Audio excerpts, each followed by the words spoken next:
देखिए जितना भी क्वेश्चन आज होगा सब प्रीवियस ईयर क्वेश्चन होगा, और कैसे क्वेश्चन पूछे गए हैं अब इसके बाद से इसका फायदा आपको आने वाले टेस्ट में भी बहुत ज्यादा मात्रा में मिलेगा। सुनिए, चैप्टर 1 खत्म था, उस पे क्वेश्चन है, यूक्लिड विभाजन एल्गोरिथम दो धनात्मक पूर्णांकों के निम्न में से किसे परिकलित करने के का तकनीक है, बताओ। मौसा, आप ये बात जानते हैं ना, जो दो संख्याओं के एचसीएफ, दो पूर्णांकों के लिए एचसीएफ निकालने के लिए यूक्लिड विभाजन एल्गोरिथम प्रयोग किया जाता है, सिर्फ और सिर्फ मौसा मतलब महत्तम समवर्तक। अगला क्वेश्चन आपके सामने है, दो परमीय संख्याओं के बीच अधिकतम कितनी परमीय संख्याएं हो सकती है? अनंत। कितनी हो सकती है बाबू? अनंत हो सकती है। आगे, किसी धनात्मक पूर्णांक ए तथा बी के लिए ए बी का मौसा गुणे ए बी का लौसा निम्न में से किसके बराबर होगा? ए गुणे बी के। क्लियर है? आपको हमने लिखवाया था कि एचसीएफ ऑफ ए बी, याद करिए, याद लिखवाए थे ना, एचसीएफ ऑफ ए बी गुणे एलसीएम ऑफ ए बी, और बराबर में कितना होगा? ए गुणे बी। कोई दिक्कत? आगे, निम्नलिखित में से कौन सी संख्या अपरमीय है? आप बताओ। देखो, इसका पोस्टमार्टम करोगे तो 6/8 होगा, ये परमीय है। √3 आपका अपरमीय होगा क्योंकि वर्गमूल इसका फाइनल रूप से नहीं निकलेगा। बाकी सबका 49 का यहां देखो माइनस का 9/7 हो जाएगा। 49 का वर्गमूल बोलो, 9 का वर्गमूल 3 है, 81 का हो जाएगा 9, कॉट पिट का आएगा 1 कितना? 3। तो ये सब परमीय संख्या है, और ये जो है यह भागा का है, अपरमीय संख्या है। आगे बढ़िए, निम्न में से कौन परमीय संख्या है? कौन परमीय संख्या है? तो देखो, √2 से √2 का हो जाएगा, ना ना ना, गलत गलत गलत गलत गलत बात। कौन क्या है? परमीय संख्या है। यहां पे कोई नहीं है, है ऑप्शन गलत टाइप हुआ है, यहां होना चाहिए था रूट अंडर में 2, ताकि रूट से रूट खत्म हो जाएगा। Option number B for ball आपका बिल्कुल सही उत्तर हो जाएगा। आगे बढ़ते हैं जनाब, निम्नलिखित में से किसका दशमलव प्रसार शांत है?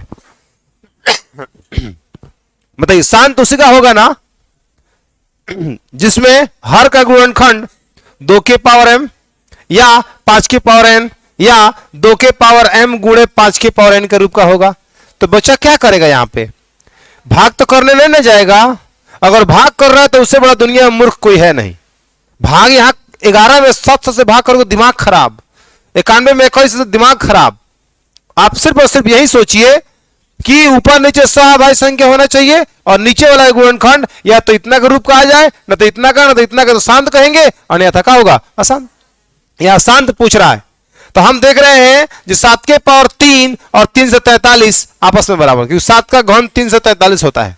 आपको कैसे सर? तो 7 गुणे 7 गुणे 7, 7 49, 49 गुणे 7, तो 9 से 63 का 3 8 6, 7 चौका 28 को 6 कितना हो जाएगा? 28 6 34 आया कि नहीं आया? 3 से 43। तो क्या इसका मतलब 7 के पावर 3 है कि नहीं है? तो अब जो देख पा रहे होंगे ऊपर में 2 के पावर 3 गुणे 5 के पावर 3, तो 2 के पावर 3 और 5 के पावर 3 इसके जैसा है कि नहीं है? तो यही तो होगा जो इसका दशमलव प्रसार का होगा, शांत। समझ में आया? क्या आप लोग जब सोच रहे थे तो इस पर ध्यान आपकी जा रही थी? नहीं जा रही होगी, बिल्कुल नहीं जा रही होगी। आपको जा रही है यही में से कोई एगो होगा। हम पहले ही छाट दिए एक नजर में देख के, 11 7 सहभाज्य संख्या है, ठीक ना। अब जब है मैंने सहभाज्य संख्या पेयर बना रहा है तो 7 से 11 कभी नहीं कटेगा, ये पहले ही छट गया। यहां देखो 91 है, 91/2100 ना। आप बताओ सहभाज्य संख्या की श्रेणी में है अभी? है नहीं। 7 से कटाओ, 7 से कटाओगे 13 7 91, और 7 से कटाओगे 7 3 21 30। अभी कटेगा? नहीं कटेगा। तो आप बताओ 300 है, तो इसको 3 से करेंगे 3 गुणे 100, आप बताइए 3 इसमें आ जाएगा कि नहीं आ जाएगा? आ जाएगा। तो ये वैसे भी नहीं होगा। बुझाया कि नहीं बुझाया? और ऑप्शन नंबर सी इसमें से गायब है। बुझ रहे हैं? वो घर छोड़ के भाग गया है। आगे बढ़िए, √2 एक संख्या है, क्या है बाबू? अपरमीय संख्या, पूछना ही नहीं है, ठीक ना। आगे बोल रहा है, एक वृत्ताकार पथ पर 3 धावक एक ही स्थान से दौड़ना प्रारंभ करते हैं तो एक चक्कर लगाने में क्रमशः 1 घंटा, 3 घंटा, 5 घंटा लेते हैं। तीनों को प्रस्थान बिंदु पर पुनः मिलने में लगा समय होगा। इसका एलसीएम निकालना, याद है ना? कितना हो जाएगा बाबू? 15, क्योंकि 3 5 और 1 3 5 का जो एलसीएम होगा बाबू वो कितना होगा? 15 होगा। इसके लिए क्वेश्चन हम बनाए थे ना। आगे बढ़िए। एक वृत्ताकार पथ पर 3 धावक एक ही स्थान से दौड़ना प्रारंभ करते हैं। एक चक्कर लगाने में क्रमशः 3 घंटे, 4 घंटे और 8 घंटे समय लगते हैं। तीनों को प्रस्थान बिंदु पर पुनः लौटने में लगा समय कितना होगा? 24 घंटा। क्योंकि आप 4, 8 और कितना 3 का जब एलसीएम निकालोगे तो कितना आएगा? 24। याद है ना मुंह जबानी? 3, 4, 8। वह छोटी से छोटी नंबर बताओ जो तीनों से कट जाए। 24। 24 एलसीएम खत्म। बोलो आगे बढ़े ना। रूट 5 क्या है? को तो रूट 5 जो है वो आज से नहीं, बहुत पहले से अपरिमेय संख्या है। यदि n एक प्राकृत संख्या है तब रूट n है। 2018 के बोर्ड एग्जाम में पूछा गया क्वेश्चन नहीं। बताओ n is the natural number 1 2 3 4 5 6 dash dash. This is natural number. Okay क्या? सुनो सुनो सुनो सुनो, रूट n है, रूट n है। अब कहने का मतलब है कि जब n प्राकृत संख्या, सारा प्राकृत संख्या का नेतृत्व कौन कर रहा है? n। तो n बाबू, n के जगह आप सारे प्राकृत संख्या को बारी बारी से रखिए। तो एक बार अगर आप 1 रखते हो तो टक देकर वर्गमूल निकल गया 1। बोलो एक बार आप यहां पे 2 रखते हो तो सर नहीं निकलेगा, ज्यों का त्यों रहेगा। एक बार 3 रखते हो वर्गमूल नहीं निकलेगा। एक बार 4 रखते हो वर्गमूल टक दिया जाएगा 2। बोलो तो रूट n का मान क्या आ रहा है? तो कभी परमीय संख्या कभी अपरमीय, हमेशा प्राकृत। मारो जी, बिल्कुल गलत बोल रहा है। हमेशा प्राकृत कहां आ रहा है? वर्गमूल निकल जाता तब ना प्राकृत होता। हमेशा अपरमीय नहीं नहीं नहीं नहीं, कभी कभी परमीय भी आ रहा है। हमेशा परमीय बिल्कुल नहीं, कभी प्राकृतो और कभी अपरमीय। हाँ, दिस इज राइट आंसर। कभी प्राकृत है, प्राकृत संख्या नहीं है। कभी अपरमीय संख्या, क्या है? अपरमीय नहीं है। खत्म है ना। बढ़िया सवाल, सोचना था, समझना था। 2 तथा 2.5 के बीच अपरमीय संख्या है। बताओ है सब अपरमीय है कि नहीं है? सब है, लेकिन हेकरा एकरा बीच में कौन आएगा? किसका दशमलव मान इसके 2 और 2.5 के बीच आएगा? देखो हम बताते हैं। रूट 11 अनुमान के तौर बनाएंगे। रूट 11 के करीब है बाबू मेरे 9 है ना, उससे छोटा है। तो 9 का वर्गमूल कितना होता है? 3। क्या 3 2 और 2.5 के रेंज में आ रहा है? नहीं। तो है तो ऑप्शन कोनो कीमत पर नहीं होगा। आज जब है 11 नहीं हुआ तो एक से बड़का 22 केंगा हो जाएगा, अब 12 केंगा हो जाएगा। तो है ऑप्शन छट गया, तो है टक दे हो गया। जब 3 को छट गया, 1 को बचा, तो वही ना आंसर होगा। ऐसे भी तुमको हम समझा भी देते हैं। कैसे समझाएंगे? तो रूट 5 है, हम कहेंगे रूट 4 का वर्गमूल 2 होता है, तो 5 का जरूर पक्का है कि 2 से तनिया सा अधिका होगा। तो 2 से तनिया अधिका होने का मतलब 2 और 2.5 के बीच में आ जाना। खत्म। चलिए, बुझा गया जी। ऐसे क्वेश्चन पे अप्रोच लगाना है, ऐसे समझना है। आगे देखिए, यदि p एक अभाज्य संख्या है तो रूट p क्या होगा? बोलो p एक अभाज्य संख्या है, p एक अभाज्य संख्या है तो आपको सर अभाज्य संख्या 2 होता है, 3 होता है, 5 होता है, 7 होता है, 11 होता है, 13 होता है, डैश डैश होता है। बोलो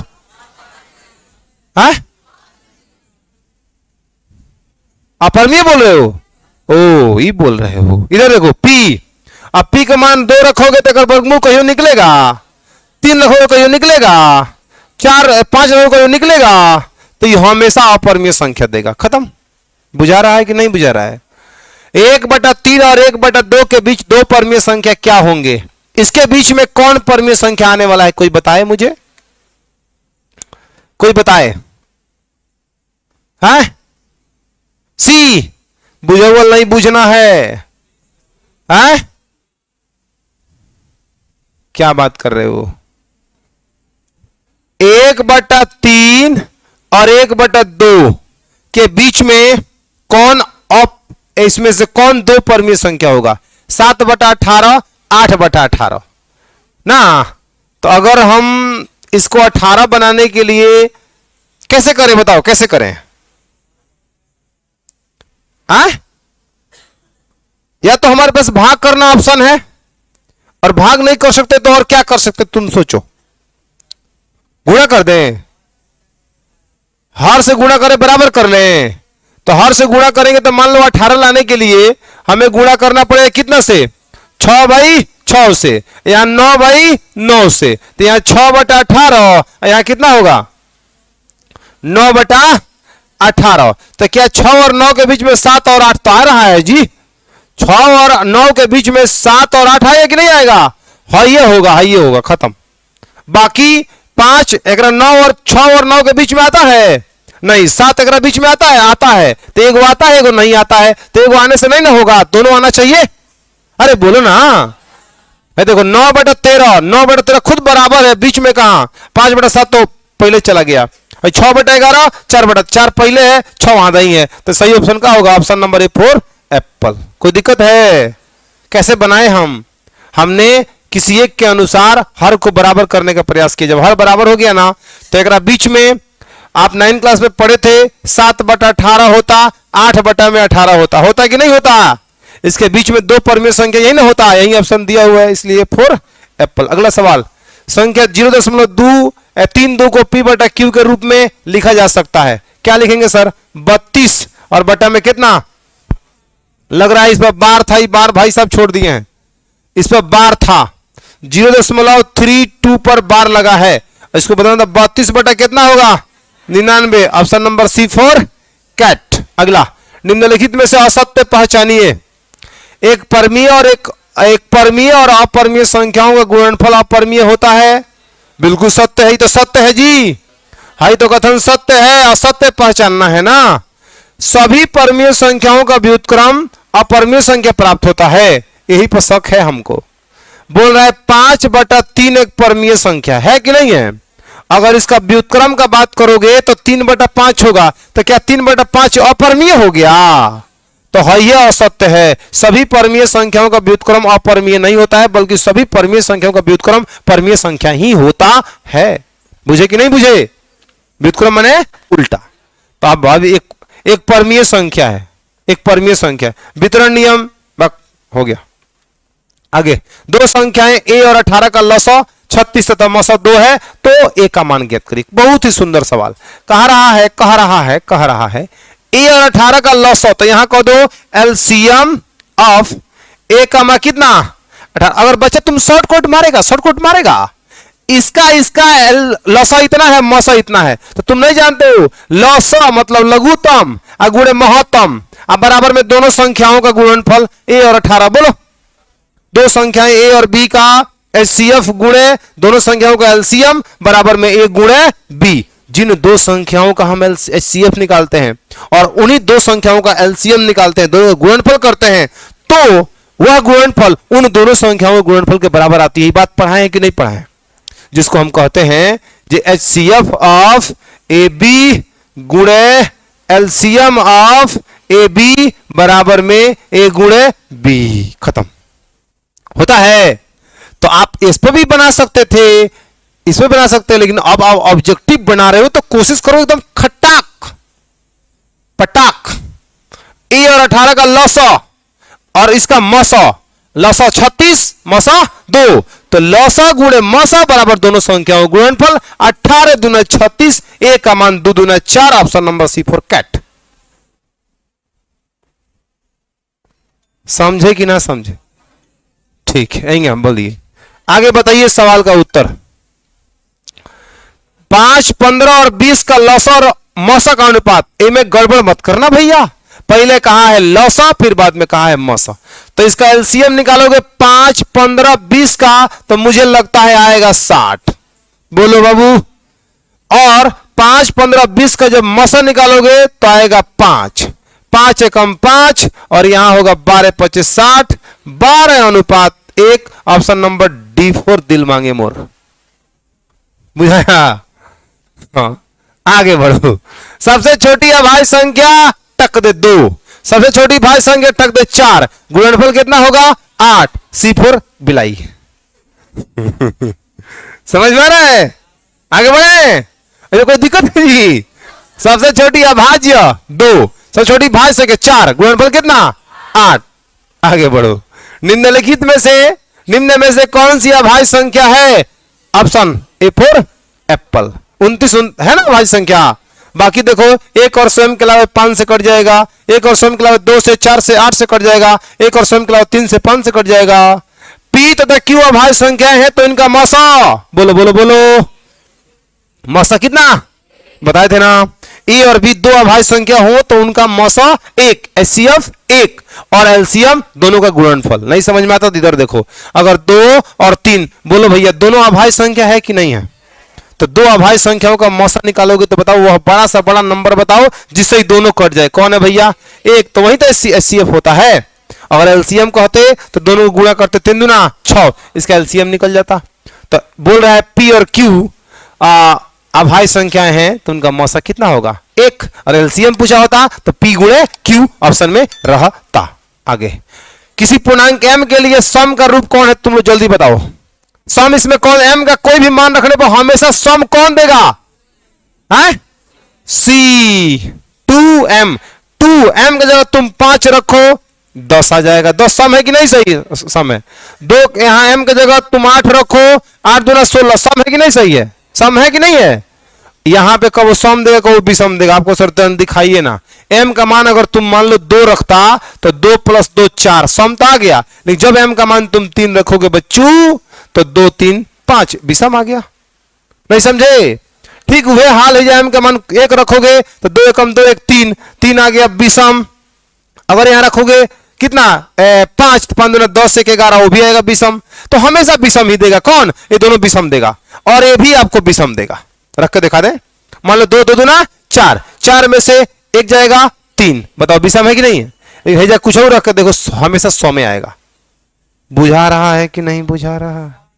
आगे देखिए, 3.27 है कद परमीय संख्या, क्योंकि अशांत आवर्ती परमीय संख्या होता है। आगे बढ़ने का भैया, निम्न में कौन अपरमीय नहीं है, देखो कितना बड़ी घुमा रहा है, अपरमीय नहीं है, कह दो अपरमीय नहीं है, मतलब 121।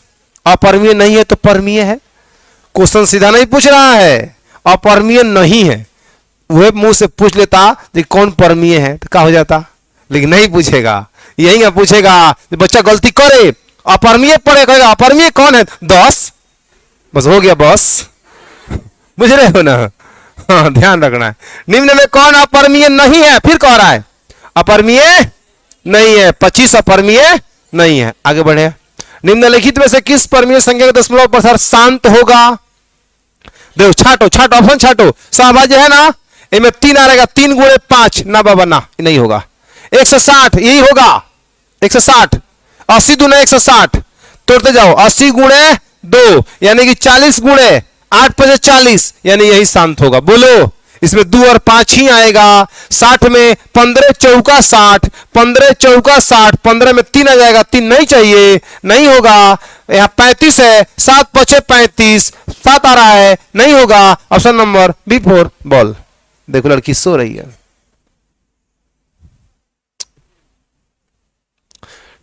समझ में नहीं आ रहा है, अच्छा लग रहा है, बताए ना, मत सो, हम समझ रहे हैं ना। पंखा के नीचे बैठी है, बंद करवा देंगे, सब किसी को दिक्कत हो जाएगा, है कि नहीं। इसलिए सो नहीं। क्या नाम है तुम्हारा, सलोनी। निम्नलिखित में से किसका दशमलव प्रसार शांत है जी, किसका, वेरी गुड, 8, 2 के पावर 3। अभी मत समझ से और ही कौन होगा, अरे एक होगा और नहीं होगा।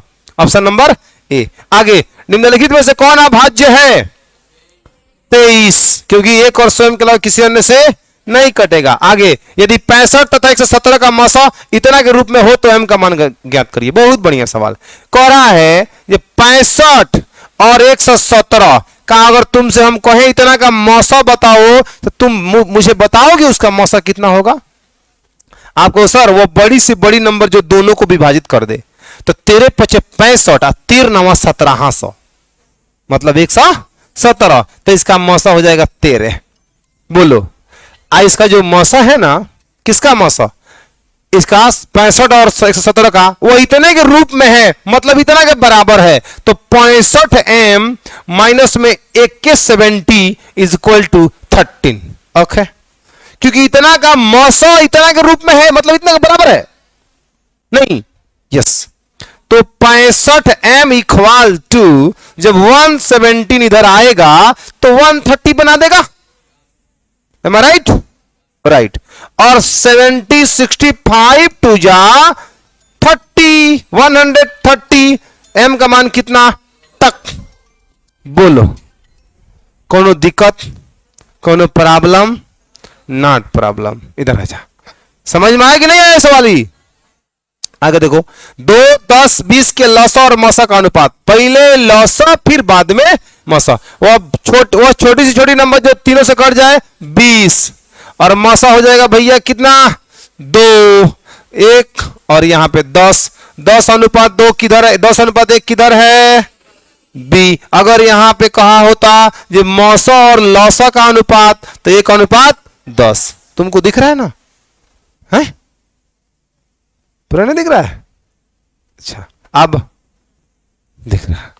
सबसे छोटी भाज्य संख्या और सबसे छोटी अभाज्य संख्या का मौसा कितना होगा?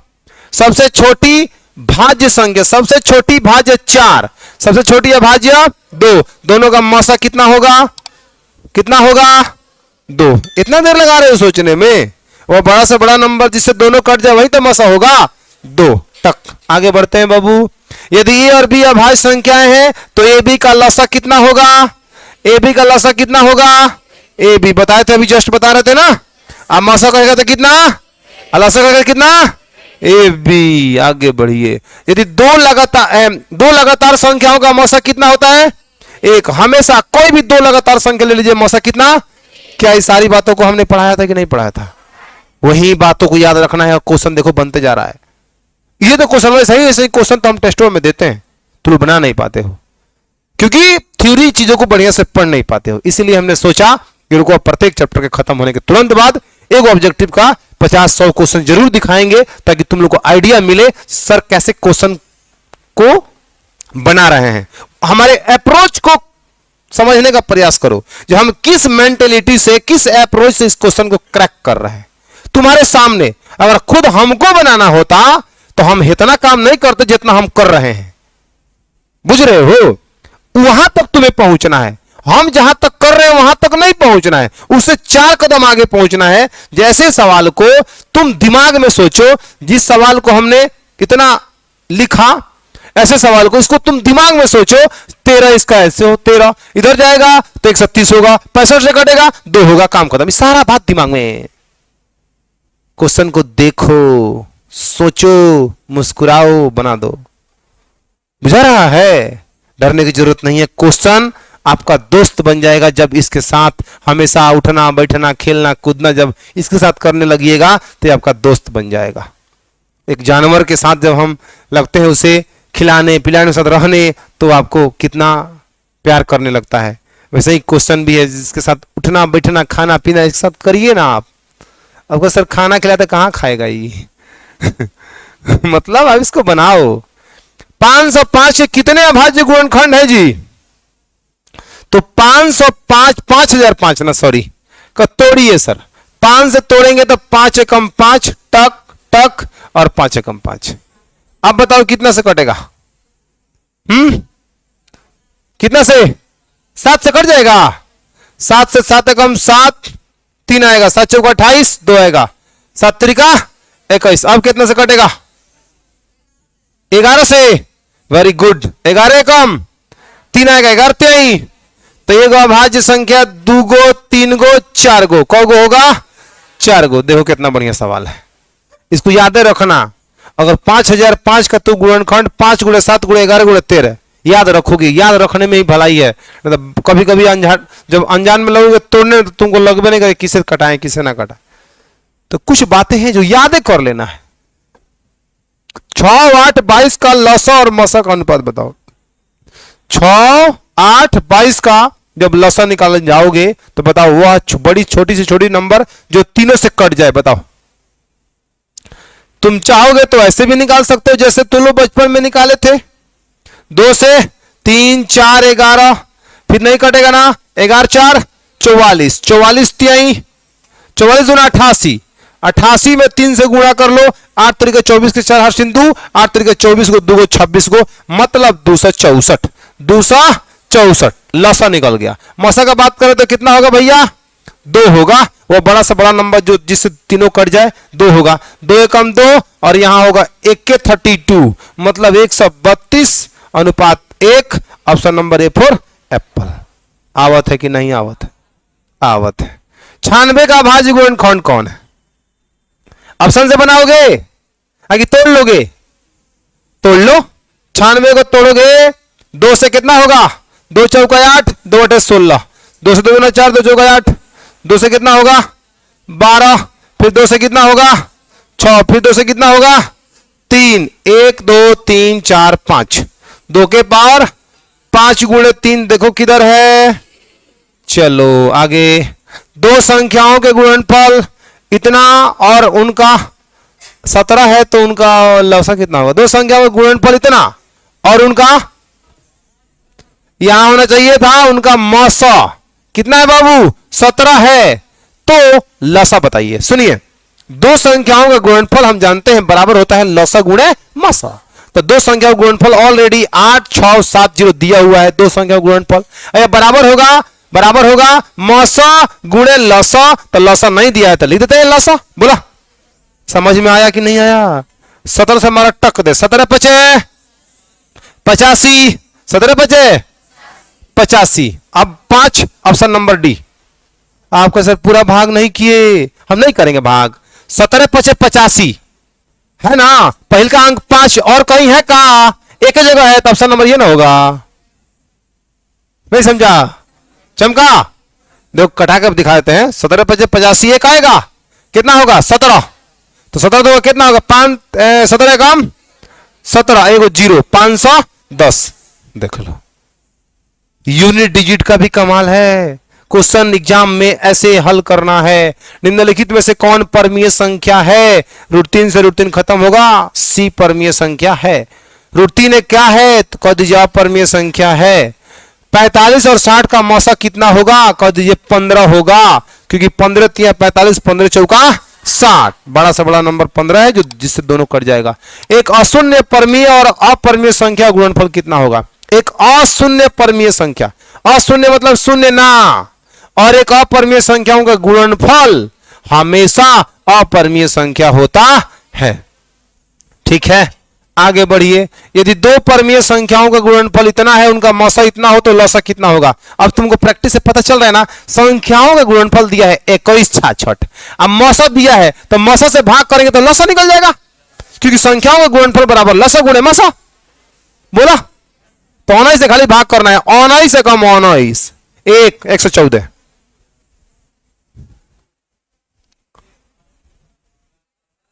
गड़बड़ होने के चांस है का? अरे इनमें से कोई नहीं है सर, शंका हो सकता कहीं ना हो तो एक ना आए पूरा भाग करिए, ठीक ना। लेकिन हाँ अगर ऑप्शन चारों रहता परफेक्ट, और एक ही जगह ऑप्शन एक दिया है, पहल का अंक 1 है, वही ऑप्शन हो गया खत्म। इतना दिमाग लगा सकते हो, इतना जल्दी क्वेश्चन को बना सकते हो। लेकिन कब बनेगा? जब इस लेवल से, इस मेंटालिटी से आप क्वेश्चन को लोगे तब बनाओगे, तब एंगा नहीं। यदि ए बराबर फलाने और बी बराबर चिलाने, तो इसका लसा कितना होगा? यही ना है। तो रहने दो, जो जहां है तहां 2 के पावर 4, तो 2 के पावर 4 लेंगे बाबू, 3 लेंगे, इधर 3 नहीं है, 5 भी लेंगे और 7 भी लेंगे। अब देखो भाई 2 दूना 4 दूना 8 दूना 16, हाई हो गया 16, हाई हो गया 5 3 15 7 7500। बोलो हम गुणा करते 6 5 30, जीरो तो सब जगह है, इसलिए हम जा नहीं सकते हैं, पूरा गुणा करना ही पड़ेगा। तो कैसे गुणा करो? देखो 16 5 80, 16 5 80 के सोना हारसिन कितना होगा? 8। 16 में 0 से 0 गो 8 गो, और भैया मेरे 16 5 80, देखो 808। ओ माय गॉड, 16 5 रुको 16 कम 16 ना होगा तो 1680, ऑप्शन नंबर डी। कोई दिक्कत? आगे बढ़िए। 144 का अभाज्य गुणनखंड में 2 का घातांक कितना होगा? 1 के 44 को छटका दो, 2 से तो 14 2 गुना 4, 2 से 36, 2 से 18, 2 से 9, है ये ना होगा 4, ऑप्शन नंबर सी। बुझा रहा है? एक बनाना है इस सवाल को। 8 के पावर 0, 2 के पावर 0 का दो 1, क्योंकि इसका मान होगा 1, इसका मान भी 1, 1 में 1 से गुणा होगा 1। किसी भी चीज के पावर में 0 का मान होता है कितना? 1। आगे बढ़ने का 0.7 पर बार 7/9, ए फॉर एप्पल, खत्म। अगला, किसका दशमलव प्रसार अशांत होगा? किसका होगा अशांत जी? हई शानत होगा, शानत होगा, हयो शानत होगा, हई अशानत होगा। अशांत, बुझाया? क्योंकि यहां पे 2 4 यहां 50 तो 10 पचे 50, 10 पचे 50, तो यहां 2 गुणे 5, तो 2 गुणे 5 के पावर 2 आ गया। 1600 एकदम 100%, ठीक ना? 2 और 5 के रूप में जाएगा, और 625 खाली 5 के पावर 4, 50 25 25 से 25 25 625, 5 के पावर 4। आगे बढ़ने का 64 के अभाज्य गुणनखंड में 2 का घात कितना होगा? 64 के बताओ, 2 से 32, 2 से कितना होगा? 2 के पावर 5 होगा सीधे, कितना होगा? 2 दूना 4 दूना 8 दूना 16 दूना 32 दूना 64, 6 होगा जी। अरे भैया मामला गड़बड़ हो रहा है। आगे बढ़ो, महत्तम समापवर्तक पी क्यू गुणे लघुत्तम समापवर्तक पी क्यू बराबर में पी गुणे क्यू। कोई दिक्कत? आगे बढ़िए। निम्नलिखित में से कौन सी सबसे छोटी प्राकृत संख्या है? कौन है? 1 है, खत्म। आगे, निम्नलिखित में से कौन सी परमीय संख्या है? कौन परमीय है? 25 का वर्गमूल कितना होगा? 5। यही आपका 7 भी होगा। कौन कह रहा है? कहां 7 है? निम्नलिखित में से कौन सी अपरमीय संख्या है? बताओ, कौन अपरमीय संख्या है? कौन अपरमीय जी? हाई होगा 9 3 27, यानी 1 का बट्टा में √3 होगा। यही आपका होगा का अपरमीय संख्या। आगे, यदि P और Q 2 अभाज्य संख्या है तो उनका मसो कितना होगा जी? 1, खत्म। अगला सवाल 0.13 पर बार, इन्हें क्वेश्चन मार्क पर बार नहीं है। बोलो कितना होगा?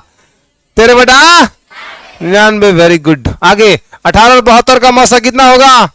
18 होगा। 18 से ही दोनों कटेगा ना, 18 से बड़ा कोई सा संख्या नहीं जिसे दोनों कट जाए।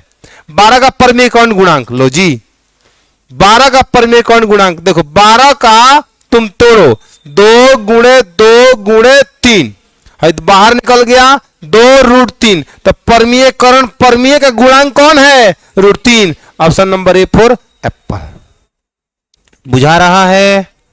आगे बढ़िए। यदि P एक धनात्मक पूर्णांक हो तो धनात्मक समपूर्णांक का रूप होगा, धनात्मक समपूर्णांक का होगा। Option number A. आगे बढ़िए। निम्नलिखित में से किसका दशमलव प्रसार शांत होगा? आप बताइए। 19/80 का होगा? शांत होगा। आगे बढ़े, यहीं पे खत्म हो गया। 58 सवाल हम लोग बना दिए। आप लोग 45 मिनट में 50 क्वेश्चन नहीं बनाते हैं, हम देखिए 20 मिनट में 58 का सवाल बना दिए। आप कहिए सर आप मास्टर हैं ना। ऐसा बात नहीं है, समझ में आया है? कैसा लगा?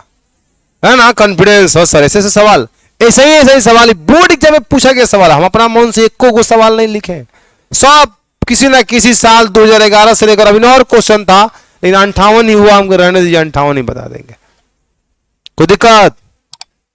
खत्म करें? चलिए।